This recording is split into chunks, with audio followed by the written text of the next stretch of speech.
From time to time, we talk about executive function skills and why they're so important to our kids. And I think a lot of people assume that it's all the higher functioning kids, and we don't work on this with anybody who's under the age of 8, or, that they have to be at a certain level before we can begin to work on executive function skills.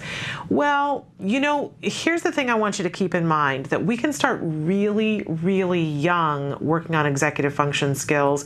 We just work on some of the things that are more simplistic, and we can take more advanced executive function skills and scale them down to work on them in bite size for really young children. The particular skill that I want to talk about today, using a planner, we're not going to start to work on using a planner for somebody who hasn't met a lot of prerequisites. But you'd be surprised at how early we can start to work on a planner, and how helpful it will be to children that are beginning to progress in some other areas. Lots of prerequisites, but I think you'd be surprised how many of our kids do really well with a planner. So let's talk about some different tips. And I want you to keep in mind that I'm seeing my son who's in 4th grade this year, and for the first time, the teacher is requiring a planner for each one of the children, and they have to write down their homework in the planner. And I'm so thrilled and overjoyed that it's a daily thing.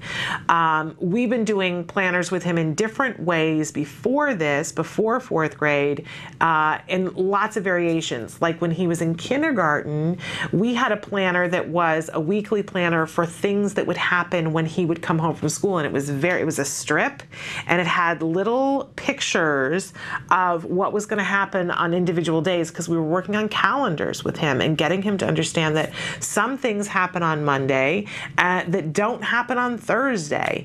And so it was a little strip that had the Sunday, Monday, Tuesday, Wednesday, Thursday, Friday, Saturday, and there would be a picture after school, and all we dealt with was the time right after school. And so there'd be a picture of, this therapist is coming on Monday. So he would come home from school, and he did half-day kindergarten, and we would have lunch, and then we would look at the planner. It was a visual schedule, right? But it was a planner, and he would see, and I would point and say, this is the therapist that we have coming today. And there were some therapists that he particularly liked more than others, but, so there, most of the time he really liked all of them. So there'd be a little, this person is coming because I get to play this or whatever. And on Fridays, as I mentioned the other day, that was when we did homework. So there was a little picture of, on Fridays, we do homework. And it was really a great tool, because it helped him to learn the days of the week. It helped him to understand why, because I would be pointing at it and reinforcing, okay, it's Tuesday. So Tuesday, who do we have come? Oh, we have Jessica come on Tuesday. Great. And then on Friday, we're going to do homework. So he knew what to expect. He was learning his days of the week and getting a sense of passage of time and a sense of control. It's control. We all like control, don't we?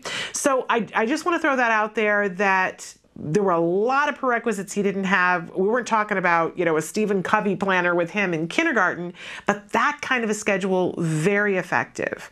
And it helps children to understand, I'm accountable for this today. I'm going to have therapy with Jessica today, or I'm going to do homework.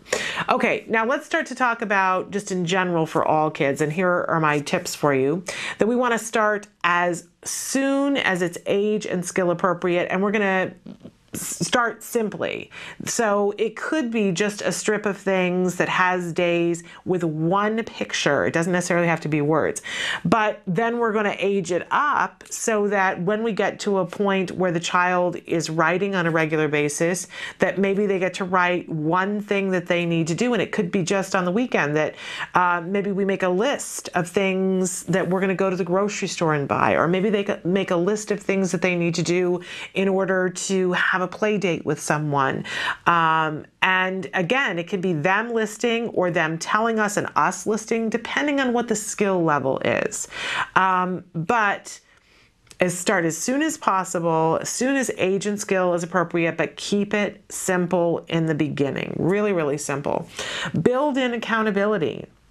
so that if it's a checklist of things that they have to do, that they have to sign for it, but that you also have to sign for it, or someone else has to sign for it. I love, love, love that in my son's planner every day, he has to write down his homework in the planner at school, and there's a box that is, for completed, and I have to initial it. And then the teacher checks it. And all of the kids come into class every day, and they open up their planners, and she goes around to see, did your parents sign off on it? Did you sign it? And she's checking it off too. Now that's a lot of accountability, and that's fourth grade. But how can you build an accountability for your child? By going to the planner and checking with them. And at first, like I said, in kindergarten, just checking and saying, okay, so what day is today? Today is Tuesday. Who's coming? And they say whatever, and then that person comes to the door. That's how you start to build accountability. Don't just assume that they're going to do it on their own, because that's not going to happen, right? And reinforce, right? Don't we always say that on the show? Make sure that you're letting them know how great it is that they're writing their stuff in the planner, if that's what they're doing, or that they're going over, they come home and before we have snack, we're going to go over and look at the board and see what's happening today. Oh, it's Jessica coming. Good job. Tickle, tickle, tickle. Yay, praise. Let's go have our snack, right? So that they get used to that. And then the last thing is to model it. Now, I know that as an autism parent, man, you guys have to have some sort of planner going on, and you guys do it in different ways. I've seen the families that have the huge calendar on the wall where they write down all the appointments that they have to go to. Some people do it on their phones, but let your child know that you do that too.